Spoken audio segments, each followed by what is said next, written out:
kama umempenda mtu mwambie umempenda. Kawaida umempenda, yani kuwa makini sana unaoana na nani, unaingia kwenye mahusiano na nani. Mimi ili nioe lazima niwe na nyumba. Nani amekwambia? Ndoa nzuri ni ile ndoa ambayo mnachuma pamoja, mna haso pamoja, mnafanikiwa pamoja. Naomba nikwambie, saikolojia inaniambia moyo wa mwanadamu umechukuliwa kwa 60% na mambo yanayohusu mahusiano na ndoa. Na ndio maana mpaka yumba hapo unashangaa unayumba dunia nzima. Haisumbui issue yote ya kupishana age, ila utofauti usiwe mkubwa. Kuna vijana wengi sana nilikuwa nao chuo kikuu wazuri. Yaani unamwangalia kijana unasema huyu kijana, hii nchi ina faida kuwa na huyu kijana. Ghafla walipoingia kwenye mahusiano, everything was sucked. Wakati kuna wengine walikuwa wa kawaida, walipoingia kwenye ndoa, everything shined. Sasa naomba nikupe kanuni ya vitu vya kabla hujasema ndio kwa yoyote yule ambaye amekuja kwako kwa kukwambia anakupenda au kwa kukwambia nimeona maono. Nini cha kuangalia? Siku ambayo utatamani kuingia kwenye ndoa, lazima uwe tayari kwa baadhi ya mambo. Kama hauko tayari kubeba majukumu, ndoa waachie watu wengine, wewe enda tu kuchangia, enda ule uende nyumbani. Ni muda wa kuchukua nafasi yako katika meza ya HW, tuwasilishe kwako mawazo yenye tija kwa maneno ya dhahabu, kukupa hamasa na kukujengea uwezo wa kufanya zaidi na kuwa zaidi. Welcome to the home of positive vibes. Kama usipojitayarisha vizuri kuingia kwenye ndoa, utatumia jasho kubwa sana na ikiwezekana machozi vile kwenye patashika ya kujiimarisha. Ni kweli kuna lawama nyingi zinapelekwa kwa wanaume kwamba wanaogopa kuoa kwa sababu wanasingizia vipato. Sasa kwambie, sio kwamba usiogope kuoa uingie bila kipato. Huyo mke anaolewa na wewe na sio babako, kwa unaenda kuprovide wewe. Kinacholaumiwa ni kwamba vijana wengi wana perception kwamba ili nioe lazima niwe milionea, ili nioe lazima niwe na nyumba, ili nioe lazima niwe na duka, ili nioe lazima niwe... Hapana. Hakikisha una kipato kinachoweza kugawanyika kwa mbili. Unashangaa mtu mwingine anachelewa kuoa, anasema sina kipato, lakini yuko kwenye nyumba anatunza wadogo zake 4, wote unawamudu, alafu unasema mke. Huo ni ujinga. Mke haji kama Fiat useme inakula mafuta, ina matairi. Anakuja kama mtu wa kawaida. Kwa acheni uoga kwamba lazima na kila kitu. Acha kusema mimi ili nioe lazima niwe na nyumba. Nani amekwambia? Ndoa nzuri ni ile ndoa ambayo mnachuma pamoja, mna haso pamoja, mnafanikiwa pamoja, mnachanga pamoja. Nachukia sana watu ambao wanaanza pamoja alafu mmoja anamjeuka mwenzake. Hii mambo ya kusema nataka niwe na hichi na hichi na hichi na hichi. Ukiona mwanaume wa hivyo, kama wewe ni mwanamke, muogope sana, kwa sababu anataka akakutawale. Unanielewa? Usifikiri raha eti anawajibika vizuri. Ukiona ambaye anataka awe na kila kitu alafu wewe uje tu, maana yake anakuchukua ukazae tu watoto. Yaani wewe unaenda pale kwa mtaji wa tumbo ukazae, na ole wako uingie kwenye familia kama hiyo ukae miezi 3 hujapata mimba. Utasikia unakuja kunenepa tu hapa, unajaza choo. Lakini ambaye mmetoka naye chini hawezi kukudharau hivyo, kwa sababu anajua value yako kwenye maisha yake na wewe unajua value yake kwenye maisha yako. Kwa hiyo kipato ni msingi, kwa sababu Adam alivyoumbwa na Mungu, kati ya vitu alivyopewa vya kufanya ni kuhakikisha anakuwa responsible kwa familia yake. Responsibility au majukumu ya familia ni pamoja na provision. Maana provision ni nini? Kuleta, kulisha, kusupply, kuhakikisha wako safe. Sasa hivi tuna familia nyingi sana, na yamkini ya kwako ipo. Baba yupo lakini mama ndio amewalipia ada. Baba yupo lakini mama ndio anawapeleka likizo. Baba yupo lakini mama ndio analipa kodi. Baba yeye yupo tu anajivunia. Unamwona dogo anafanana na mimi kweli? Anafanana na mimi sana huyo. Yaani yeye baba anajisifia tu mnafanana naye. Sasa kuna tofauti gani kati ya wewe na sokwe? Yaani wewe kazi yako kujisifia tu anafanana na wewe. Alafu mama ndio ana namba ya fundi bomba, fundi plumbing, fundi nini, fundi gesi. Mama ndio anawaza kila kitu. Baba yupo tu, ana nguvu za kiume, hata za kiroho hana. Umefeli. Umefanya nini? Umefeli. Mara nyingi unaweza kwenye ndoa na kwenye mahusiano usiangalie sana, lakini kuna watu ambao tuliwajua, they were stars, walikuwa nyota. Ghafla walivyoingia kwenye mahusiano, everything was sucked. Wakati kuna wengine walikuwa wa kawaida, walivyoingia kwenye ndoa, everything shined. Wengi tukiongea nao siku hizi, basi tu ni hizi ndoa mauki sinazijua, ambao uliingia chaka. Mungu aliintend ukiingia kwenye ndoa, ukiingia kwenye mahusiano, uweze kupata sio partner of life, is partner of vision. Naongea na mtu. Mungu aweze kukupa mtu wa kuvision naye. Mungu aweze kukupa mtu wa kutimiza purpose pamoja naye. Makosa 7 ambayo unaweza ukayafanya kwenye kutafuta mchumba. Makosa 7 ambayo unaweza ukafanya kwenye mchakato wa kutafuta mchumba. Unakubaliana na mimi kwamba vitu vingi vinavyofanya mahusiano mengi yakavunjika kabla watu hawajaingia kwenye ndoa, na watu wengi wakaanza kujiuliza, kwa nini uchumba wangu umevunjika? Kwa nini urafiki wangu umevunjika? Bila kujua kuna makosa, kuna mistakes, bahati mbaya zinafanya bila watu kuconcentrate na kutia maanani kwa yale makosa ili mtu aweze kujirekebisha. Anafanya bila kujua, anaweza kurudia tena na tena, au unaweza kuta ndio mfumo anaotumia, ndio kosa alilolilalia muda wote. Ni shida. Kwa hiyo naomba nikusaidie mambo haya au makosa haya 7, ili ikiwezekana basi kama una date, kama unachumbia, uchumbie ukaoe na kuolewa. Kama una urafiki wenu uweze kumachua ili uweze kwenye ndoa moja kwa moja. Isiwe ni kuchumbia kuacha. Kuna watu wengine wameshakuwa wataalamu wa kuacha, they can't go into a committed relationship. Kwa nini? Kwa sababu haya makosa. Kosa la kwanza ambalo wengi huwa wanafanya ni mtu either binti au kijana wa kiume kutazama kipaji. That is a problem. Sasa hivi kamata watu vijana wengi sana kwa sababu tu anaimba vizuri, kwa sababu tu ametoa single, kwa sababu tu ni comedian mzuri, kwa sababu tu anajua kucheza, ni mwanamchezo mzuri. Ndio maana utakuja kuangalia, nenda kwenye social media, nenda katika secular world, utaona jinsi ambavyo mtu akiwa maarufu kidogo kwa sababu ya kipaji chake, wanawake wengi, wachumba wengi, hata yeye anashindwa kujizuia na kuwa na 5, 6, 7, 8, 10 kwa sababu ni wengi sana. Kila mtu anatamani aende pale kwa kipaji chake, kwa sababu ya jina lake, kwa sababu ya status alionayo. That's a very big mistake.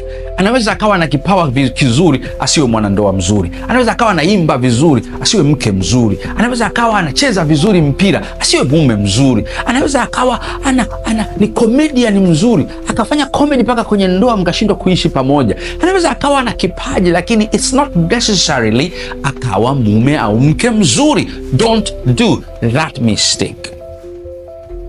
Kosa la pili, kutazama mvuto, muonekano, figa. Kuna watu ambao Mungu amewaumba hivyo, wana maumbo mazuri, wana muonekano mzuri. Sizungumzi ishu ya kuvaa, ya kujipendezesha, hiyo nitafuatia hapa. Yani hata alikivaa shagala bagala ni mzuri, sura yake, umbo lake, maso zake, ni kijana mrefu, amepanda, amejazia, kaumbwa hivyo, au kajifanya mazoezi vizuri, unaangalia unasema such a man, such a guy, such a husband. Wow. Ngoja nikwambie, utasema wow sasa hivi, utasema wow siku ya kutoka kwenye hiyo ndoa, kwa sababu anaweza akaonekana vizuri, akaumbika vizuri, but kuna tofauti kubwa kabisa jinsi anavyoonekana na tabia yake katika ndoa. Don't do that mistake. Kosa la tatu linafanana na hilo la pili. Usiangalie urembo. Sasa urembo na muonekano ni tofauti. Muonekano by nature, mtu kaumbika vizuri. Urembo anawezekana kawa ni mtu wa kawaida, lakini anajua jinsi ya kujitengeneza, anajua jinsi ya kuji-upkeep, anajua jinsi ya kupangilia rangi, anajua jinsi ya kuvaa viatu gani. Ni mtu ambaye anaweza kutengeneza nywele zake vizuri, ana apply cosmetics vizuri. Yani uzuri unaweza ukanunuliwa, ukamwona ukasema na kwa sababu anajijua alivyo, anaweka nguo fulani zinazomfanya anakuwa sexy, anakuwa attractive. Usiweke focus huko. Mke hayuko nje ya yule mrembo, mke yuko ndani yake. Mke hayuko kwenye cosmetics za sura yake. Mke ni zaidi ya sura yake, ni zaidi ya muonekano wake, ni zaidi ya suti anazovaa yule kaka, ni zaidi ya tai, ni zaidi ya muonekano anavyopendeza kwenye cadet na kwenye t-shirt, ni zaidi ya hapo. Don't do that mistake. Kosa la 4 ni kuvutiwa na uchumi wake au vitu alivyo navyo. Hapa ndiko wakina dada wengi wanafanya makosa. Wanaangalia sana ana nini, alivyokuja kwenye date, ufunguo mezani, aliweka ufunguo wa gari gani? Je, alikuwa anaendesha gari au motokaa? Aliweka ufunguo wa gari au kinachoendeshwa? Anashika nini? Ana nyumba ya aina gani? Kajenga wapi? Ana vitu gani? Na wanaume wengi wanafahamu wanawake wengi, huo ndio ulimbo wa kuwategea. Kwa wanawawekea, wanawa-expose kwenye vitu. Ampa gari aendeshe huyu binti, mwisho wa siku unakamatwa kwa sababu ya vitu na uchumi wake, na sio penzi linalotoka ndani. Don't do that mistake. Kosa la 5, kutazama elimu. Sisemi kwamba elimu ni mbaya, sisemi kwamba elimu sio muhimu. Ni vizuri watu tujue kusoma na kuandika, ni vizuri tufahamu maisha yanaendaje. It's good to be exposed. Lakini elimu sio msingi wa ndoa. Elimu sio kigezo cha ndoa. Pamoja na kwamba ina umuhimu kwenye ndoa, lakini sio kigezo. Get me very well. Pamoja na kwamba ina umuhimu kwenye ndoa, lakini sio kigezo cha ndoa. Amesoma wapi? Ana degree ngapi? Degree ya chuo gani? It doesn't matter. Wako ambao unaweza kumuona akasoma ukiwa umeoana naye, anaweza akajiendeleza. Ishu ni utayari tu. Utofauti wenu wa elimu mnaweza mkafanya usiathiri ndoa yenu, na ukiona utofauti wenu wa elimu unaathiri ndoa yenu, basi maturity yenu ni ndogo. Naomba nirudie, ukiona utofauti wenu wa ndoa unaathiri wa elimu, utofauti wenu wa elimu unaathiri ndoa yenu, maturity yenu ni ndogo. Kosa la 6, kutazama kabila au rangi. Yamkini una kiu ya kuoa mzungu au kuolewa na mzungu, inawezekana.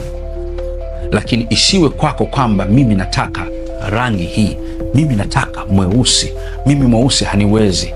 Mimi unafahamu mimi mwenyewe mweusi, sasa mweupe nitampeleka wapi? Unafahamu bwana, kabila hili hapana, mzazi wangu aliniambia kabila hili. Unajua bwana, sisi Wachaga, sasa Wachaga waendani na Hawa. Unajua Hawa ni Shiasaka, Hawa bwana huku ni mbali.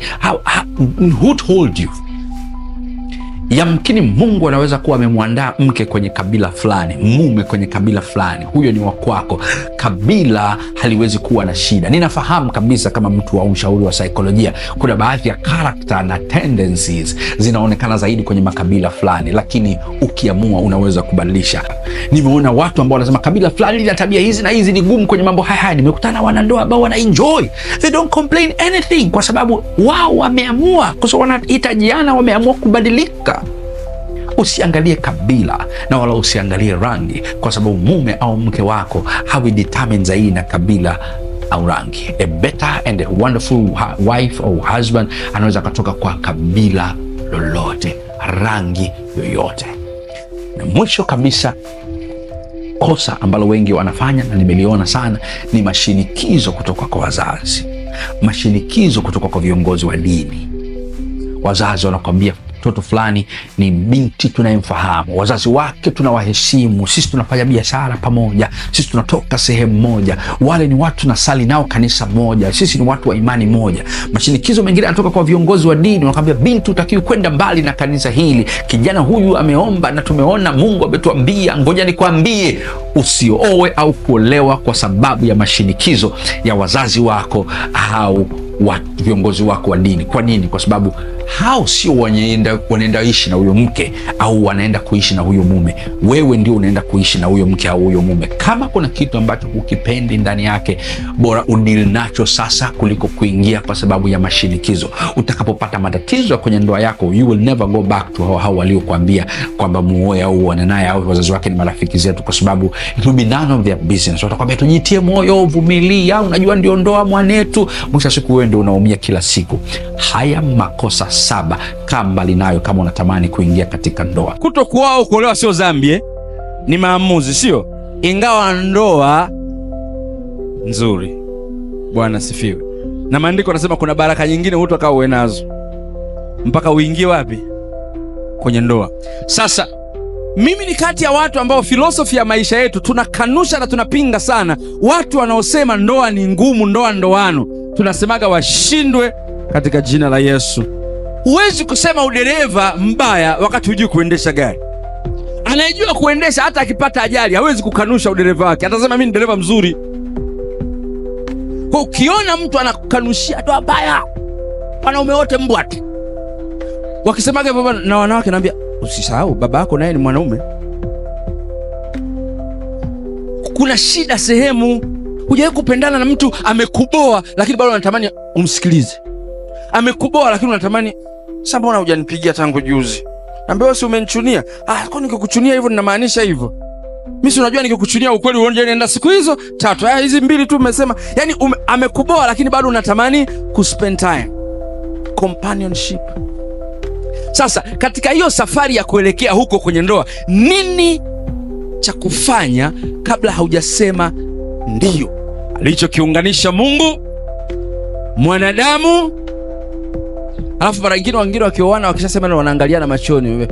Kweli wewe? Ukikosea namna ambavyo una approach ndoa, lazima ujana wako utadharaulika. Lazima. Ukikosea perception, mtazamo wako kuhusu namna unavyo approach ndoa na mahusiano, lazima mtazamo wako utadharauliwa. Kwa mfano, wako watu wanaamini tunavyoingia kwenye ndoa au mahusiano sio kwa kupendana kwa moyo, tunaingia kwa sababu ya kusaidiana. Kwa hiyo kuna clients wangu wengi wanafika, anakuambia nimeolewa na huyu kaka lakini sikumpenda. Unaambia kwa nini ukumpenda na umeolewa naye na una watoto wake wawili? Anasema alinisaidia sana nilipokuwa na shida ya ada, akanisomesha chuo mwaka wa kwanza, mwaka wa pili, mwaka wa 3 nikajiweza mwenyewe nikalipa, lakini nilivyoongea na wazazi wangu akaniambia huyu mtu amekutoa mbali, usimwache.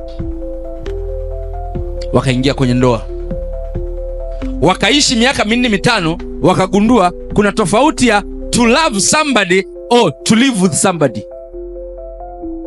Kuna tofauti ya to love somebody and to live with somebody. Watu wengine wanasema unaweza ukajifunza kumpenda. Naomba nikukanushia, mnaga hiyo kitu. Is either you love or you don't. Issue ya kwamba ngoja nikae naye huko mbele nitaweza kujifunza kumpenda. Kujifunza kumpenda haitokai tokee. Kitakachotokea ni kujifunza kuishi naye. Sasa kumbuka, inawezekana kuishi na chochote. Ndio maana kuna watu wanaishi na nyoka. Ndio maana kuna watu wanaishi na chui. Ndio maana kuna watu wanaishi na chato nyumbani. Yaani chochote kile ukikizoea unaweza kuishi nao. Kwa unaweza ukaishi na mtu ambaye hupendani naye kwa muda mrefu, ukashangaa mnaishi, mnazaa watoto, maisha yanaendelea.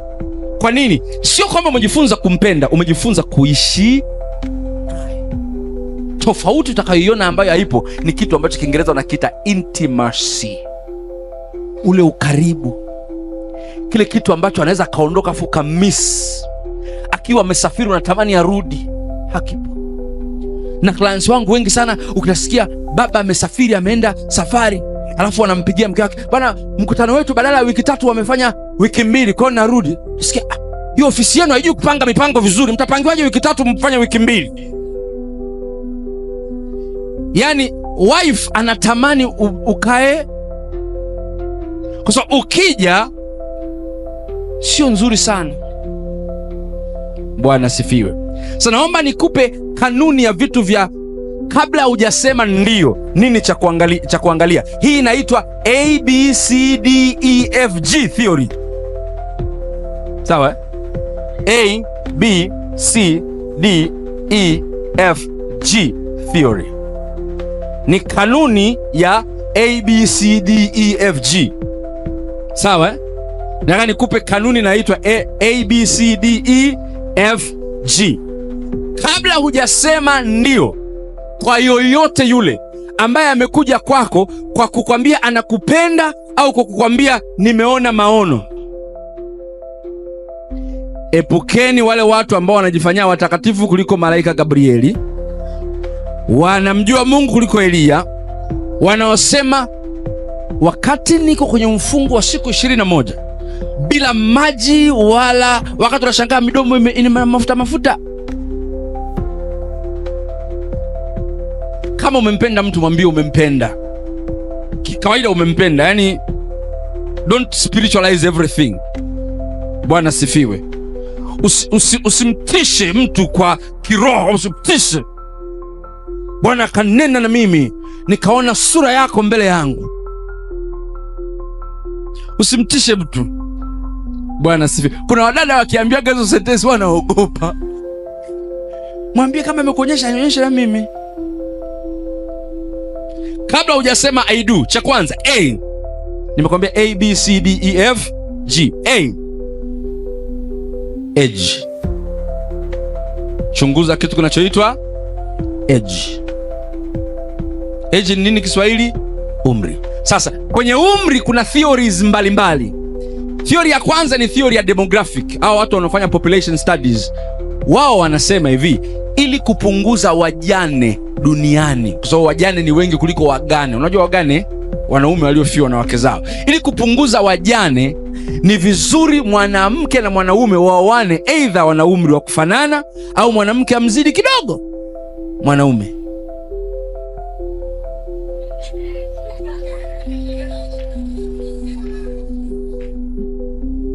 Kuna watu moyoni wanasema shindwa. Sasa kwa nini wamesimamia hivyo? Kwa sababu wanasema life expectancy ya mwanaume ni ndogo. Unajua life expectancy, umri wa ukomo. Tanzania sasa hivi nafikiri life expectancy ya mwanaume ni kama 46 hapo. Ya mwanamke inakwenda mpaka 58. Umri wa ukomo. Wenzetu Uingereza umri wa mkomo mwanaume unakwenda mpaka 78. Kuna jinsi wanavyo calculate, unaita life expectancy ya mwanaume ni ndogo. Maana yake wanaume wanakufa mapema kabla ya mwanamke, na ndio maana wajane ni wengi. Sasa wanasema kama mwanamke ana umri mdogo na mwanaume ana umri mkubwa, na tofauti ni kubwa. Na wengine hapa mkifanya tafiti, chunguza wazazi wenu, utakuta baba amempiga gap mama miaka 15, 20, mpaka mara nyingine mama anasibidi aseme shikamo baba. So age ni kubwa, sio? Kwa maana kuna possibility kubwa huyu baba ataenda kwa Bwana mapema kabla ya nani? Ya mama. So mama ana life expectancy kubwa. Kwa wanashauri either wewe na equivalent au mama awe kidogo. Lakini kuna waandishi wengine wa theology wanasema mwanaume ni ili kwa ajili ya ile leadership role baba awe mkubwa kidogo. Lakini kwenye psychology tunasema kuna tofauti ya chronological age, umri wa namba, na mental age. Mental age ni maturity, uwezo wako wa kukua. Ndio maana unaweza kushangaa kabinti kana miaka 22 kamepewa mimba, kanaanza kuwaza kama mama mtu mzima. Na tafiti za sayansi zinaonyesha mwanamke ana machua mapema kuliko mwanaume. Unaweza kushangaa mwanaume ameingia kwenye ndoa ana miaka 40 bado anakaa na marafiki zake, anasahau kurudi nyumbani.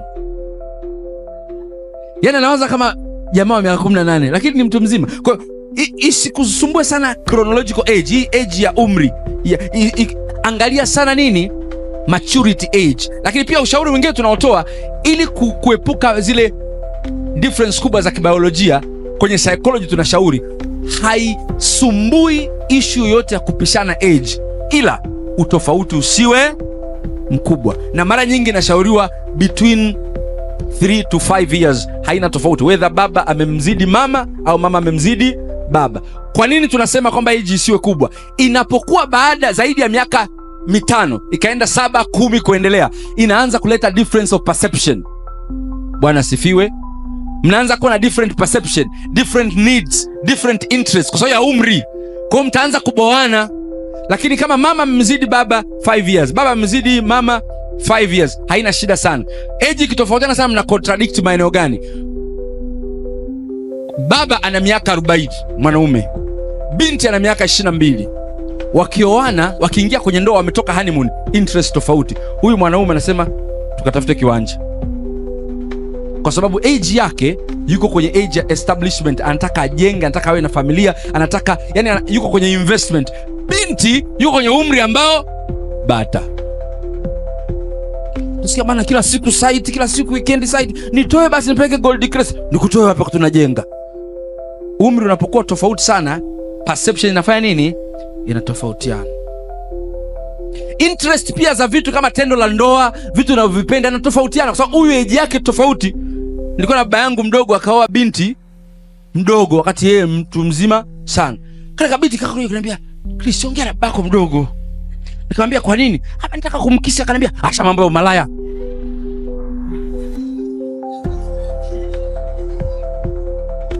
Acha mambo hayo.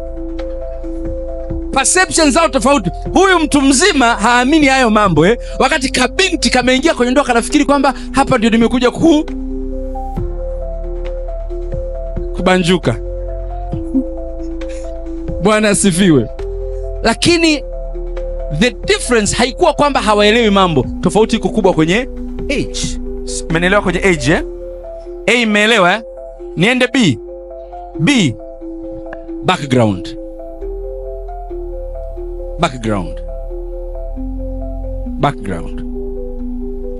Kati ya vitu ambavyo wengi wanasahau, background.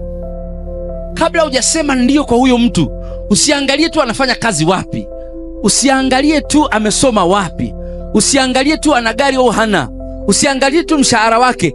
Chunguza background. Ametoka kwenye familia gani? Amelelewa na wazazi wangapi? Wazazi wawili au mzazi mmoja? Na kama huyo mzazi ni mmoja, yupi? Mtoto alilelewa na mama peke yake ana tofauti na mtoto alilelewa na baba peke yake. Amelelewa na nani? Na bibi au na babu? Na bibi. Bibi alikuwa na upendo au hana upendo? Amelelewa na nani? Na mama. Ametoka kwa baba na mama. Familia ikoje? Je, ni familia wanayopendana au ni familia wasiopendana? Kama usipochunguza kwa kukutana na mtu ambaye hajawahi kupewa upendo, ni kabinti umekutana nako kana shepu kazuri, kananena kwa lugha, kanatoa pepo, ukajua hiyo ndio qualification. Kumbe hajawahi kupewa upendo, hajawahi kuambiwa you are so beautiful, wewe ni mzuri, wewe jitunze, unaweza. Hatakuja kwako ana kiu ya kuambiwa yote. Unamwambia unanipenda kweli, hebu niusaidie, hakikishie. Unasema mbona yuko so demanding? Kumbe hajawahi kupata hicho kitu. Angalia background yake. Nini kiliwahi kumtokea akiwa mdogo? Aliwahi kubakwa?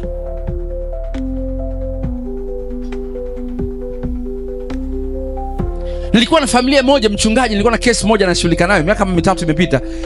Hii familia, huyu baba na watoto 3, lakini anasema aliamua kufunguka. Akaniambia kila alipokuwa anafanya mapenzi na mke wake anazimia.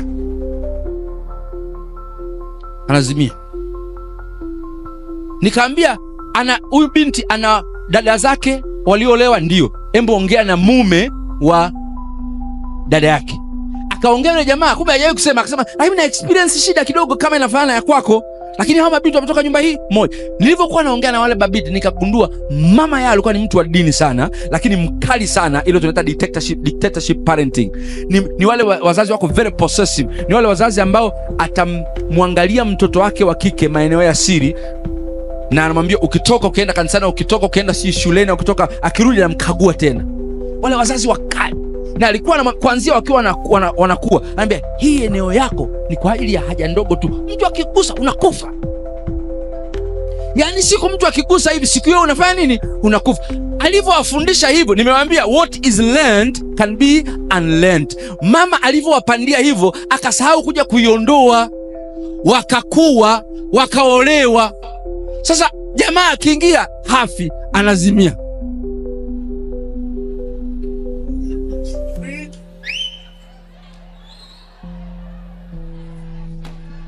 Bwana asifiwe. Bwana asifiwe. Sasa wewe hujauliza hujui. Wewe umeona tu sura, umbo, ukasema hapa hapa Yerusalemu na mimi naingia nyumba ya Bwana. Unaona, unashangaa anazimia. Sababu azimia, unajua kuhendo aliozimia. Bwana asifiwe. Background. Hallelujah. Background. Chunguza background. Kama alinyanyaswa akawa hana mtu wa kumtetea, akiingia kwenye ndoa yako humrekebishi kitu. Ukimrekebisha kidogo tu anakuwa very defensive, anapinga, hataki. Kwa nini? Maisha yake yote hakuwa na mtu wa kumtetea hata mmoja. Niliwahi kuwa na client moja ambaye huyu jamaa hakutaka kujua background yake. Kumbe yule binti aliwahi kutunzwa na dada yake alimpokea pale Dar es Salaam. Dada yake mkubwa alimtunza kama mama. Yule dada, mume wake akatembea na house girl. Ndoa ilivyokuwa ngumu na nini, akampa mimba kabisa, akampangia na sehemu nyingine. Yule binti akiwa anakuwa akaona hivyo vitu. Alivyoolewa, tatizo lilivyokuja ofisini kwangu, yule binti hamuamini chochote mume wake. Yaani hata akiona anapita sebuleni na house girl anapita, unamwangalia nini? Yaani ana hofu. Nikaja kumwambia, inaonekana ulichokiona kule una hofu kama ndio kitakutokea wewe. Akanambia ndio hivyo kila siku. Sababu mwanaume hajui, anaogopa tu kila siku. Mbona aniamini? Kila akifika jioni, mama akitoka kazini lazima kague simu ya binti. Baba yakupigia leo? Hajakula nini? Ulivyomwambia ulikuwa unamaanisha nini? Ana hope, insecurity hali ya juu. To the extent huyu mwanaume anataka kushindwa ndoa bila kujua kwamba kilichosababisha ni kwa sababu pale alipoishi muda mrefu aliona usaliti wa dada wa kazi. Naongea na mtu hapa? Background. Kama alikuwa kwenye background yake, kumbe ilivunjwa background kule nyuma, hukuwahi kujua. Sisemi kwamba ukigundua hizi weakness umkimbie, hapana. The earlier the better. Ukigundua una uwezo wa kusuluhisha. Ziko shauri nyingi sana ambazo vijana ambao hawajaingia kwenye ndoa wanapewa, au tunafanya kwenye zile premarital sessions au mafunzo kabla ya ndoa. Tunawafundisha vijana wengi vitu ambavyo ni vizuri kuwa navyo makini kabla haujaingia kwenye ndoa, vijana wa kiume na vijana wa kike. Lakini leo naomba nikupe kitu kimoja wapo ambacho kwa kweli kimewapa shida vijana wengi, na kweli kimeharibu ndoa baada ya vijana wengi kujikuta wameingia kwenye ndoa kwa sababu hiyo ambayo nataka nikupe. Na baada ya hapo ndoa zao zikaleta shida, ndoa zao zikawa zina maumivu, ndoa zao hazikusimama, na mwisho wa siku wengine waliong'ang'ana na ndoa hizo wameng'ang'ana kwa sababu na hawana furaha, au yamewashinda, wametoka wanaishi maisha yasiyo na furaha kwa sababu wanahukumu au wanashindwa, wanajihukumu kwamba wamevunja ndoa zao bado wakiwa vijana. Naomba nikushauri, fanya ufanyavyo, nenda uendako. Kamwe usiingie kwenye ndoa au kwenye mahusiano kwa sababu ya pressure. Naomba nirudie, kamwe usiingie kwenye ndoa au mahusiano kwa sababu ya pressure. Pressure kutoka kwa wazazi wako, pressure kutoka kwa marafiki zako, pressure kutoka kwa ndugu zako, au hata pressure kutoka kwako wewe mwenyewe. Watu wengi huniuliza pressure hizi ni zipi? Wazazi wako wanakuambia utaolewa lini, utaoa lini. Marafiki zako wanakuambia wewe utaoa lini, utaolewa lini. Ndugu zako wanakuambia tutapata lini mtoto, mjukuu wetu atakuja lini. Wajomba wanakuambia tunataka ka anko, mashangazi wanakuambia tunataka ka anti ketu. Lakini vile vile inawezekana kawa pressure kutoka kwako wewe mwenyewe. Unajiuliza, wote niliosoma nao chuo kikuu wameoa, wote niliomaliza nao chuo kikuu wameolewa, nimesimamia ndoa za watu wengi, nimekuwa best girl and best lady kwa wadada wengi, marafiki zangu wameolewa, watu wa umri wangu wana watoto. Au unaingia kwa sababu ya presha ya umri, hivi umri huu nitaolewa kweli? hivi shule hii niliyosoma nitapata mtu kweli wa kunioa? Hivi kwa umri huu kweli taweza kuwa mama? Sije nikapata mafibroid hapa nikaanza kukimbizana maoperation na kansa. Kuna fulani na fulani walifika umri wangu wakapata kansa. Kuna fulani na fulani walifika umri wangu wakaanza kupata mafibroid, wanakimbizana na operation. Mimi hapana. Nataka mwanaume yeyote, naomba nikwambie, usiingie kwenye mahusiano na ndoa kwa pressure, kwa sababu na kuhakikishia ukiingia kwa pressure utatoka kwa pressure. Utatoka kwa pressure gani? Sio tena pressure ya wazazi, sio tena pressure ya ndugu, sio tena pressure ya marafiki. Utatoka kwa pressure ya ndoa, kwa sababu na ndoa yenyewe nayo ina pressure. Ukiingia kwa pressure utatoka kwa pressure, kwa sababu umeingia kwa pressure bila kuangalia baadhi ya vitu vya msingi. Sasa pressure ya ndoa itakutoa, na nakuhakikishia umeingia kwa spidi 100 utatoka kwa 400, kwa sababu pressure ya ndoa haiangalii, itakuchomoa tu. Kwa hiyo bora utulie, kuwa na amani. Tafuta amani na we mwenyewe na amani na mahusiano yako na mazingira yako, uje uingie kwa ndoa na mahusiano ukiwa ndani yako umetulia, ufurahi hata kama ni kwa muda mfupi, kuliko kukimbizana ukalia muda mrefu. Nimekutana na kesi nyingi sana zinazohusiana na hii topic. Kivipi? Jinsi ambavyo baada ya watu kuingia kwenye ndoa na mahusiano wakaenda mbele kidogo, wakawa deep, anakuja kugundua kuna vitu ambavyo anaviona vya muhimu sana vinavyotokea kwa mpenzi wake wa kike au wa kiume, na inakuwa ngumu kuviongelea wakati huo kwa sababu wamepitiliza, hawakuvizungumza mapema. Naomba nikusaidie.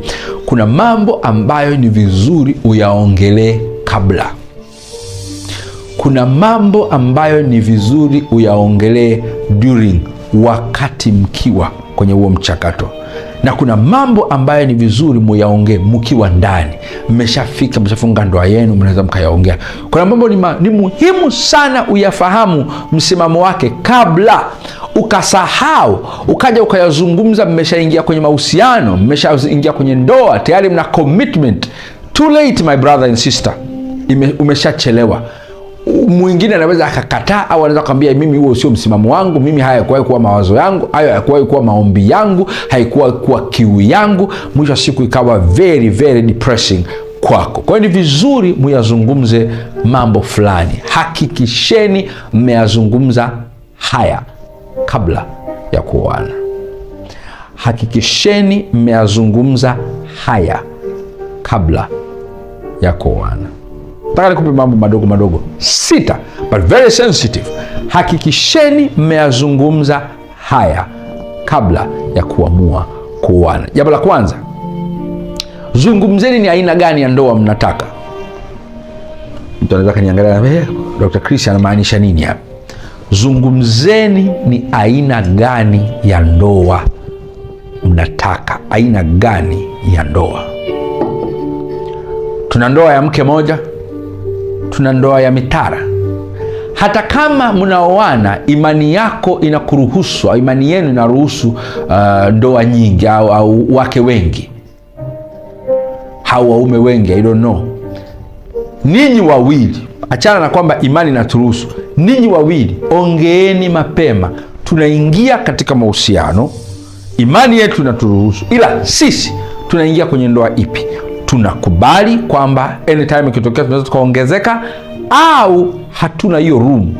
Amueni. Pamoja na kwamba kwenye cheti pale kuna sehemu ya kujaza, hiyo ni baadaye sana. Yaani ile ni baadaye sana. Anzeni kuamua.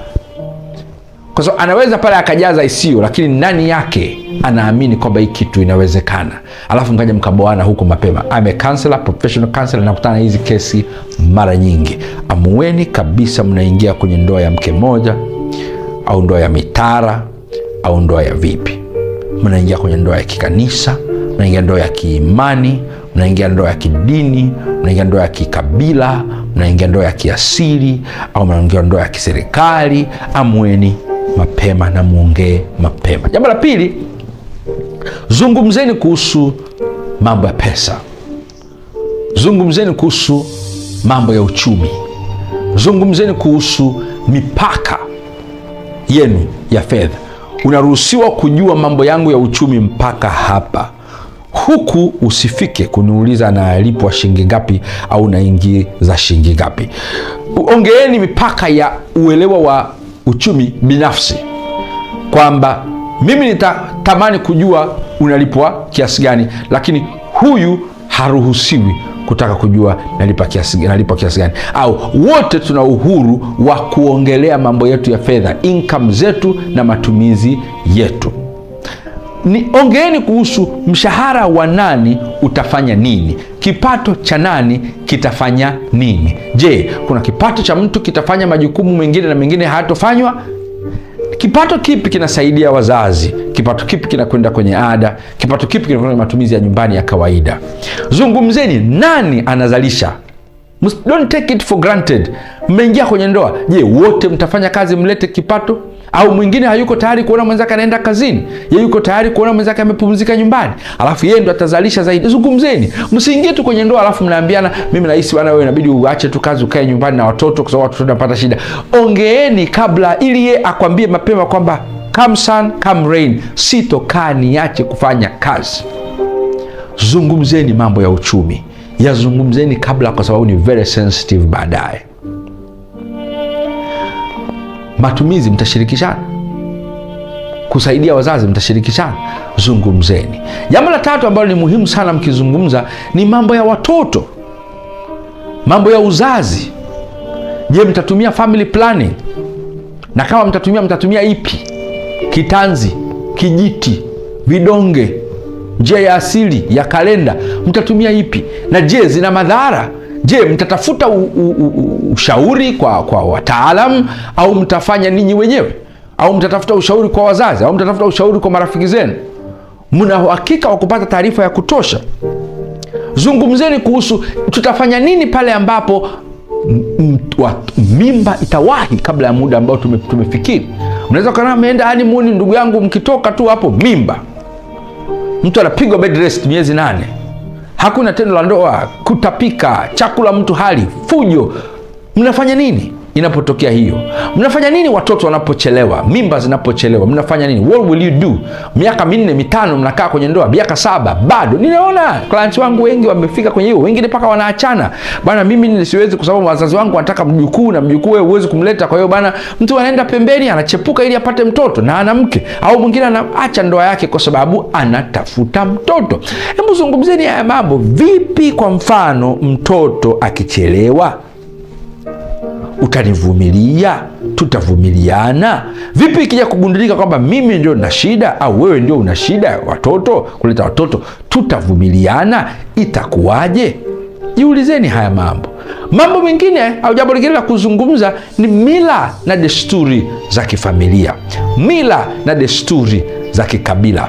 Je, kuna vitu vya asili ambavyo vinaonekana kwenye hiyo familia vinatembea kutoka kizazi kwenda kizazi? Tunaita TGP, transgenerational problems kwenye saikolojia, ambao kwenye imani tunaitwa curse au laana.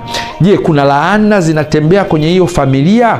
Je, kuna laana zinatembea kwenye huo ukoo? Je, kuna laana zinatembea kwenye hiyo jamii? Je, kuna vitu ambavyo hata sisi we are standing a chance kuvipata au vikatuathiri? Zungumzeni haya mambo na namna ya kuyashughulikia kabla hamjafika mbali. Ukiangalia Biblia kuna vitu vilikuwa vinatembea kwenye familia za watu. Unakiona kwa Abrahamu, unakiona kwa Isaka, unakiona kwa Yakobo. Unaona tatizo hili hapa, unaona tatizo hili natembea, unaona tatizo. Vitu vinatokea. Zungumzeni mila zenu. Kwa namna gani mila hizo zinaathiri au zitaweza kuja kuathiri mahusiano yenu? Mila za kuhusu watoto, mila za kuhusu ndoa, mila za kuhusu vyakula, mila za kuhusu heshima kwa wazazi, mila za kuhusu kutembelea wazazi, mila za matambiko na vitu vingine kama hivyo. Je, vinaendana na imani zenu? Zungumzeni haya mambo. Asije mmeshaoana ndio anakutana navyo. Nimekutana na mila ambazo mtu akishaoa kijana yule anaenda kubadilishwa jina. Hebu zungumzeni haya mambo yasije akawa surprise huko baadaye. Lakini jambo la 5 ambalo hakikisheni mnalizungumza ni misimamo ya kiimani. Sasa sisemi tu ana imani gani, misimamo ya kiimani. Anawezekana akawa yeye ni Mkristo kama wewe, lakini ana msimamo fulani katika imani yake. Anaweza akawa ni Mwislamu kama wewe, lakini ana msimamo fulani katika maisha, katika imani yake. Na hii tu sio tu misimamo katika imani ya Kikristo au Kiislamu. Anaweza akawa kuna kitu anachoamini. Nimekutana na watu ambao ndoa zao zimepata shida kwa sababu anaamini katika kitu fulani kuliko kitu kingine. Kwa mfano, wengine haamini kuhusu Mungu, anaamini kuhusu matendo mema. Then unakutana na mtu mwingine ambaye umeoana naye, anaamini kuhusu kwenda kanisani, anaamini kwenda kuhusu msikitini, watoto nao waende, wewe uamini. Nimekutana na ndoa ambazo zinatamani kuvunjika kwa sababu mmoja haamini kuhusu mti wa Krismasi, wakati mwenzake amenunua, ameleta au ameutengeneza Krismasi. Mnafika wakati wa Krismasi ambao kuna familia, furaha ya familia, mnagombana kwa sababu mmoja haamini kuhusu mti wa Krismasi, mwingine haamini kuhusu mti wa Krismasi. Mmekutana, mwingine na misimamo yake ya imani kwamba imani yake ni yeye na Mungu na familia yake, na haamini kwenda kwenye nyumba ya ibada, wakati wewe unatamani mwende kwenye nyumba ya ibada na familia yako. Haya mambo yaangalie mapema na muyaongee mapema, kwa sababu yatakusumbua sana baadaye. Na jambo la mwisho, ni vizuri mzungumze ni vitu gani anapenda, ni vitu gani hapendi, ni vitu gani anaweza kuvivumilia, ni vitu gani hawezi kuvivumilia. Vile anavyoweza kuvumilia basi vinaweza vikawepo, kwa sababu anaweza akavumilia. Na kama anaweza kuvumilia, anaweza kuvumilia kwa muda gani? Mara nyingine watu wengine yuko tayari kuvumilia kidogo, kwa sababu yuko tayari kuvumilia kidogo, muenda kwa mama mkwe mkakaa huko, lakini hayuko tayari muende kukaa huko wiki, ataondoka kabla ya muda hujafika. Yuko tayari kuto kuvumilia vipi, na yuko tayari kuvumilia vitu gani? Hebu zungumze the likes and the dislikes. So kesho na kesho kutwa atakwambia mimi sijazoea hichi kitu, siwezi kuvumilia, naomba hii kitu isifanyike. Wakati unakuta bahati mbaya hamkukiongea na hamkuandaa saikolojia zenu na brain zenu kukubaliana na jambo hilo. Hakikisheni mmeyazungumza haya kabla hamjaingia kwenye ndoa. Je, uko single, wa kike au wa kiume? Fanya mambo haya kabla ndoa haijaja. Fanya mambo haya kabla ndoa haijaja. Kama uko single, fanya mambo haya kabla ndoa haijaja. Nakupa mambo 5. Jambo la kwanza, hakikisha unafurahia maisha. Rejoice. Hakikisha unafurahia maisha. Sipendi tabia ya singles, kwa sababu wanataka sana kuolewa, wanastopisha maisha yao kama vile maisha yanasimama mpaka eti waje waingie kwenye ndoa ndio waanze kuishi maisha. Let me tell you, singlehood is life. You got to live that life. Furahia maisha. Nenda kwenye nyakati na nafasi za wadada na wakaka. Enjoy the brotherhood, enjoy the sisterhood. Travel, kuwa na adventure. Rejoice. Fanya kazi kwa bidii. Furahia kazi yako na ajira yako na mshahara wako. Jinunulie vitu, ukiweza kupata kiwanja jenga, nunua gari. Furahia familia yako, furahia na familia yako ambao umetoka na ndugu zako.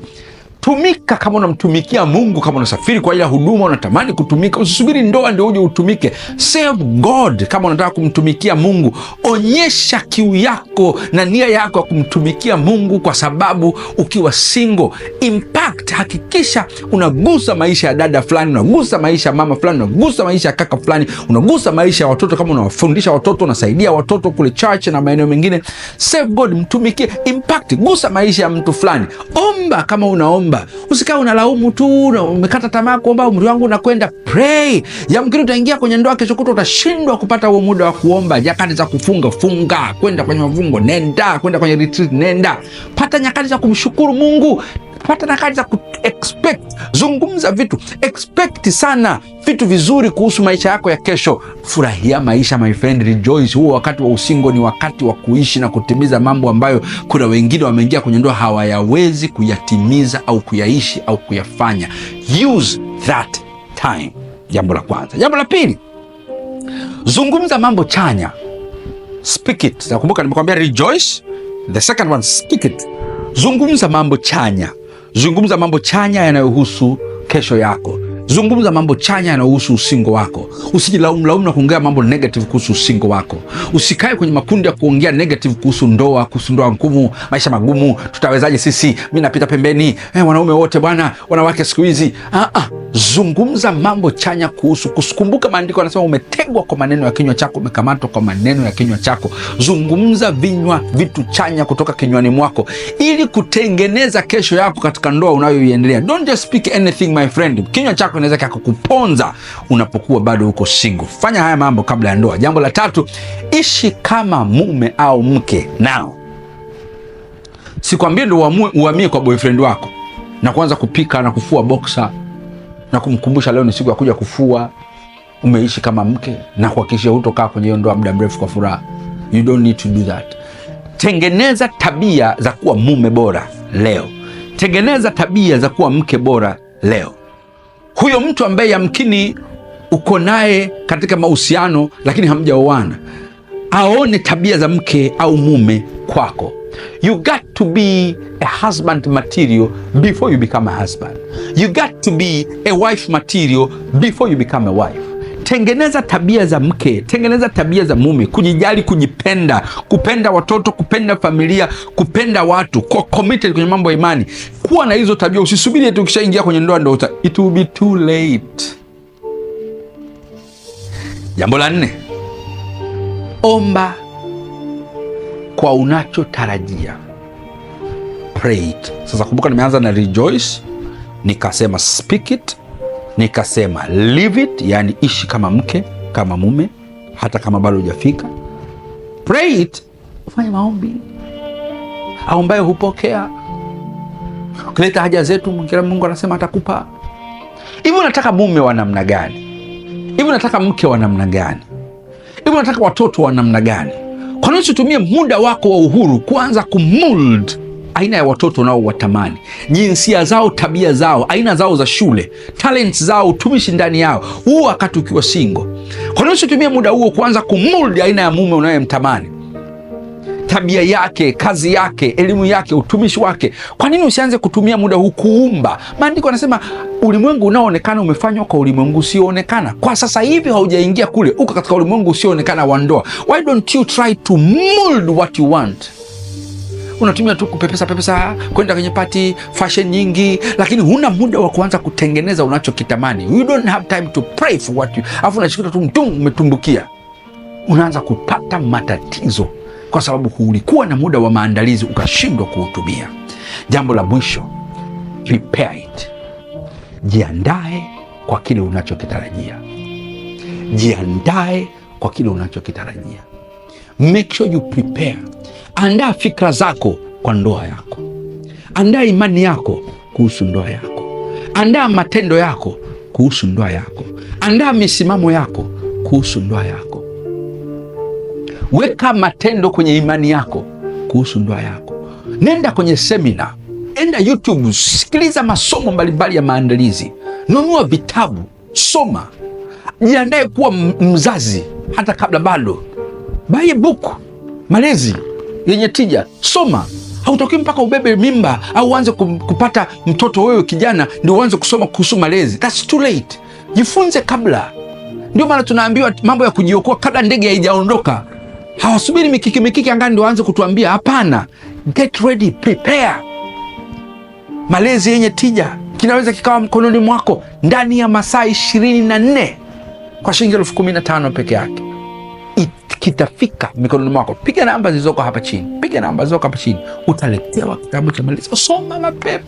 Anza kufahamu watoto wanabadilika vipi. Anza kufahamu namna gani mke anaweza kubadilika wakati wa ujauzito. Anza kufahamu changamoto zinakuja hapa na pale. Prepare. Sasa wengi hatufanyi hivyo. Tunasubiri michango. Alichokiunganisha Mungu mwanadamu akisitenganishe. Ndio mnaanza kwenda kujifunza. Too late to catch a train. Kukumbuka shuka 12 asubuhi. Too late. You are starting to face the consequences. Don't do that. Sio kusema sijakwambia, nimekuambia sasa. Sasa naomba nikupe vitu vya kukuassess. Bwana asifiwe sana.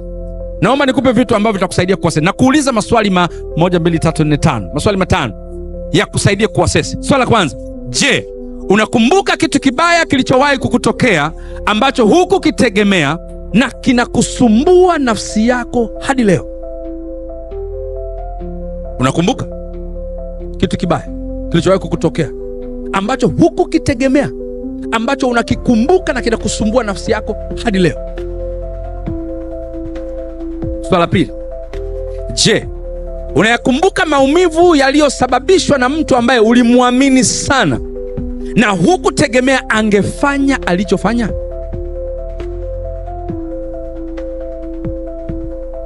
Unakumbuka maumivu yaliyosababishwa na mtu ambaye uliwahi kumwamini sana na hakutegemea kama angefanya alichokifanya? Swala tatu, je, unalikumbuka tukio au matukio yaliyowahi kukutokea na kila unapotamani likutoke nafsini mwako linashindikana? Unakumbuka tukio lililowahi kukutokea ambalo kila ukitaka kusahau inakushinda? Swala 4, je, kuna neno au maneno ulisemewa ambayo unapata tabu kuyatoa nafsini mwako? Je, kuna neno au maneno ambayo uliwahi kusemewa ambayo unayakumbuka na kila ukitaka kuyasahau unashindwa? Swala mwisho, je,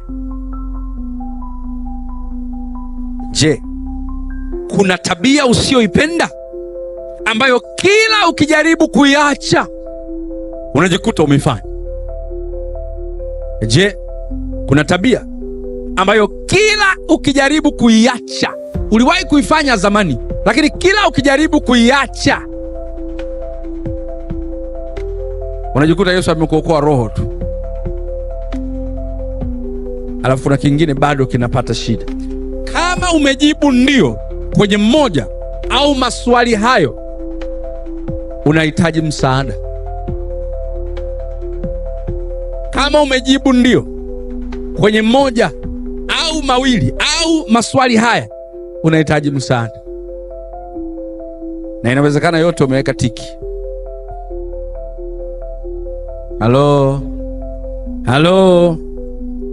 Sababu zinazosababisha nira hizi za hisia na nafsi, sababu zifuatazo wakati nakimbilia mwishoni.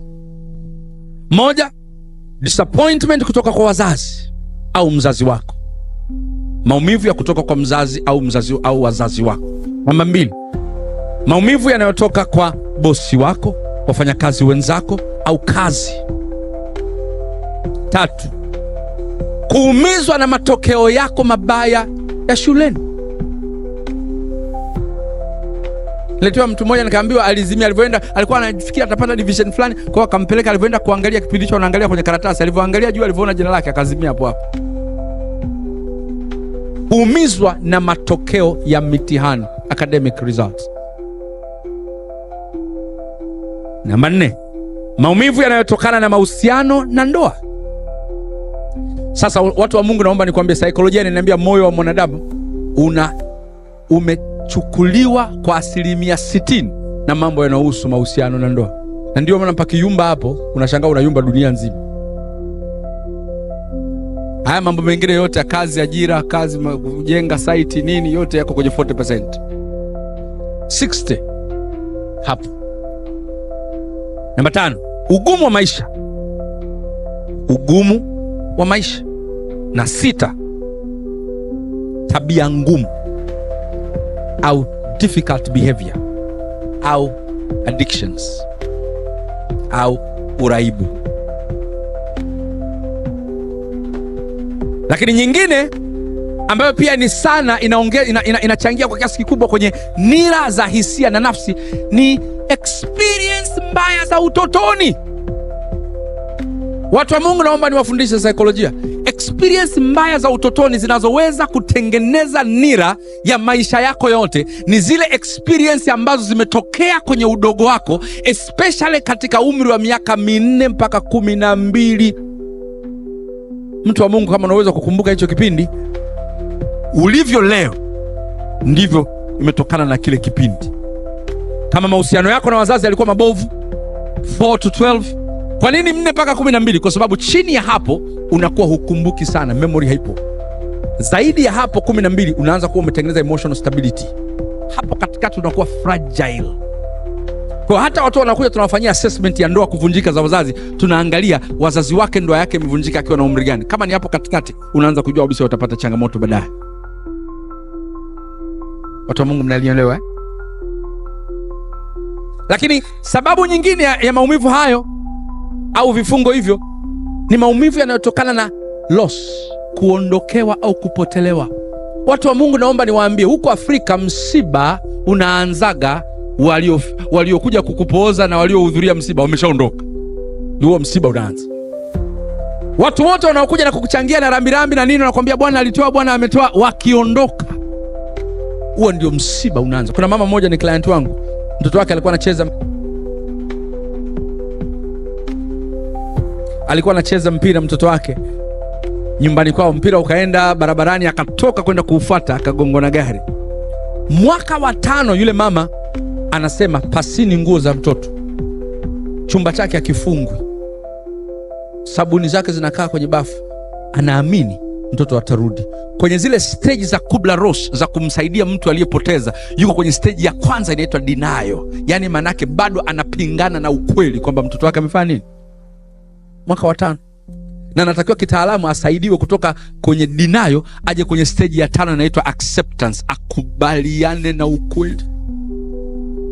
Na huko mtu wa Mungu, tunaweza tukawa kanisani umefiwa tukakutia moyo, lakini kama hujaweza kuruhusu Roho Mtakatifu akusaidie kuheal na kumove, unabaki hapo hapo, unabaki hapo hapo. Na mara nyingine tuna culture zetu zinatufundisha vibaya. Tarehe ya ule msiba ukifika, wengine wanakutana kama ndugu, wanakumbuka, wanaanza kulia, wanasema wanamkumbuka, wanamfufua tena kwenye hisia zao, wakati ile inafanya watu wabaki kwenye maumivu zaidi. Lakini mwisho, matukio ya kwenye maisha yanaweza kukupeleka kwenye vifungo vya nira na nafsi. Matukio kama kuvamiwa na majambazi, matukio kama kubakwa, matukio kama ndoa kuvunjika, matukio kama robbery ndio kuvamiwa na majambazi. Nilikuwa nawaambia watu, ndio maana ukiangalia movie za Ulaya kule, wale wanaoangaliaga movie, utakuja kugundua majambazi wakiingia kwenye nyumba, wakiona watoto huwa wanafanya nini? Wanaficha silaha.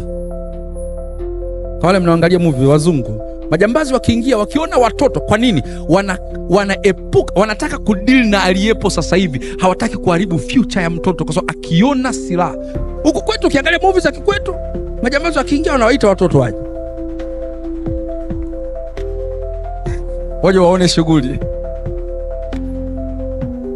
Wenzetu, baba akimkoromea mama, akigundua mtoto anaangalia, anawaomba msamaha watoto. Huku kwetu baba akitaka kuwa mkali, anaenda kuwachukua watoto kwanza waje waone kitu anafanyia mama yao. Ndio maana watoto kuanzia wanatoka kwenye familia wameshaharibika nafsi zao. Kampuni moja ya ndege iliniita Mwanza, nikaenda kuwasaidia kwa sababu kuna binti amenyongwa na mpenzi wake ofisini siku ya Jumapili akiwa zamu, na amemnyonga na waya za internet. Nilipokuwa nauliza, wale wafanyakazi wakaniambia, tumemwambia huyu binti miaka mingi sana achana na huyu kaka, atamuua, anamtesa sana. Nilivyoita ndugu zake yule binti kuongea nao, nikagundua yule binti mama yake wa huko Rombo aliuawa kwa kuteswa na kupigwa na baba yake. Alikuzwa katika mafamilia ambayo alijua kabisa kupigwa na kuteswa kwenye mahusiano unahitaji kuvumilia.